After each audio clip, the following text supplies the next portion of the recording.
अस्सलाम वालेकुम। SM news के साथ मैं हूं मुकद्दर रजा। एसएम न्यूज स्टूडियो में खुशामदीद। खबरों का सिलसिला बढ़ाते हुए खबर शामिल करते हैं। लाहौर से नवाकोट पुलिस ने कामयाब कार्रवाई से मासूम शहरी की जान बचा ली। अगवा करने वाले कार गिरोह को गिरफ्तार कर लिया गया। आपको बताते चलें कि गिरफ्तार किए गए 6 मुलजिमान ने अब्दुल रहीम को अगवा करके वीडियो भी सोशल मीडिया पर वायरल कर दी। इसी हवाले से बात करेंगे ब्यूरो चीफ बाबर भट्टी से। जी बाबर, आगाह कीजिएगा इस हवाले से। जी, लाहौर नवाकोट पुलिस ने मासूम शहरी की जान बचा ली, अगवा कार गिरफ्तार।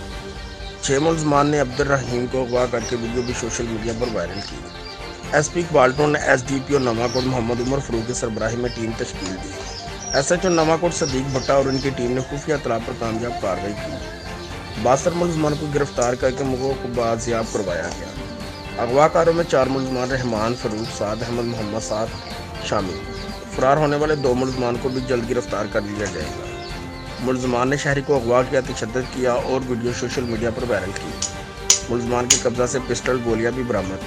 मुलजमान के खिलाफ मुकदमा दर्ज। डीआईजी ऑपरेशन साजिद कियानी ने कामयाब कार्रवाई पर नवाकोट पुलिस को शाबाश दी। एसपी इकबाल टोन अवैध शफीक ने कार्रवाई पर नवाकोट पुलिस को तारीफी सर्टिफिकेट देने का ऐलान किया। जी बहुत शुक्रिया बाबर, तफसीलात से आगाह करने के लिए। अब तक के लिए इतना ही। मजीद खबरों के लिए देखते रहिए एसएम न्यूज।